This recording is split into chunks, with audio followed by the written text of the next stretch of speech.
Does your fantasy team need help at the wide receiver position? I'm going to count down my top 5 waiver wire pickups for week 10 to help you out. So let's get started counting down, starting with number 5. And I'm going to go with a name that might surprise you. He's available in more than half of all fantasy teams, believe it or not. AJ Green is not what he used to be. He's not obviously a fantasy wide receiver 1 anymore. He's probably not really the wide receiver 1 on his own team anymore. That's Tyler Boyd, who's the top target. But he is still relevant. And I'll tell you, he was dropped by some players because of the bye week. Coming off of that, no trades made, right? He's still there. We have to pay attention to him because he is still a focal point of that offense. Maybe not the only focal point, but they are throwing the ball so much. You know, Joe Burrow is top 3 in the league in pass attempts. That's not going to change, I don't think. So he's had 3 games already just in the first half of the season with 10 plus targets and 4 games with at least 5 receptions. That's the kind of volume you want, especially if you're in a PPR league. So you've got to pay attention. If Green was dropped, this is a good time to scoop him up. All right, my number 4 wide receiver on this week, Darnell Mooney. Been recommending him for a couple of weeks. This is the great time to add him. I know he didn't have a monster game. Well, he really didn't have a great game at all. This past week, it was okay. But you might notice he had a team high 11 targets, targeted more than Allen Robinson. So let that sink in. Now, I know he's not going to draw always the tougher coverage, but that's exactly why you want him, because Allen Robinson will draw coverage, heavy coverage, and Mooney is finding ways to get open. He's still productive. This offense is actually getting a little better. And you know what? If David Montgomery does miss this coming week, the Bears are going to have to pass even more than they would like. Going against Minnesota, he's almost a must start at the wide receiver 3 spot. So pick up Mooney. He's a great streamer for this week.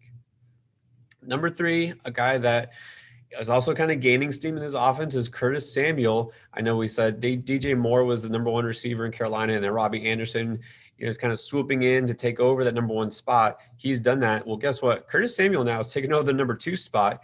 He's seen more targets the last 3 weeks than DJ Moore. Of course, you might know that just now in week 9, he had his best game as a receiver in his NFL career. Curtis Samuel did 105 yards, and he even got 3 touches in the backfield.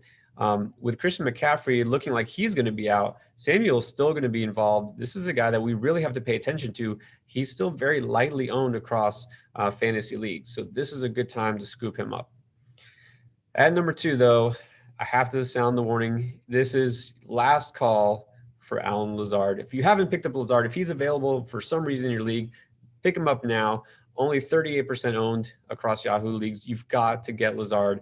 Trust me, this is a guy. Remember last time we saw him, he was putting up 167 yards. He's got Aaron Rodgers as his quarterback. They didn't add a receiver. He's going to step in right away and be the number 2 target behind Devontae Adams. You see how well he's doing. If he gets even a little bit of that love from Aaron Rodgers, he's going to be fantasy relevant each and every week. And oh, by the way, if he does come back and play this week, which it looks like he will, gets to go against the Jaguars, which happens to be one of the teams that released him.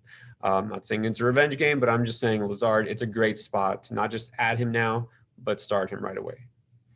But my top pick at wide receiver this week is going to be a guy that I think not everybody has picked up on yet, if he somehow is still available, Christian Kirk.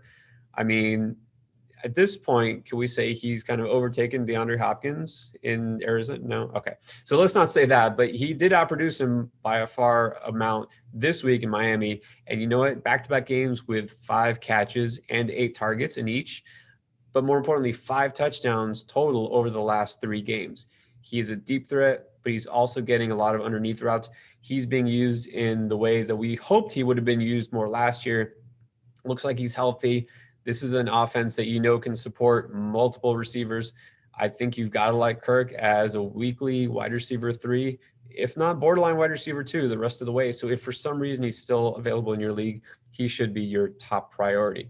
And going against Buffalo is not a matchup to worry about. We saw that even though they won, still give quite a few points to Seattle. They are vulnerable in the secondary, especially if Tre'Davious White winds up being hurt. So go ahead and grab Kirk, start him. But again, all these guys can help you. If there's anybody else that I missed, who do you think might be available on your waiver wire that you would suggest? Hit us up with a comment. And of course, hit that subscribe button if you like what you heard. We're here every week to help you win. All right. Thanks for watching.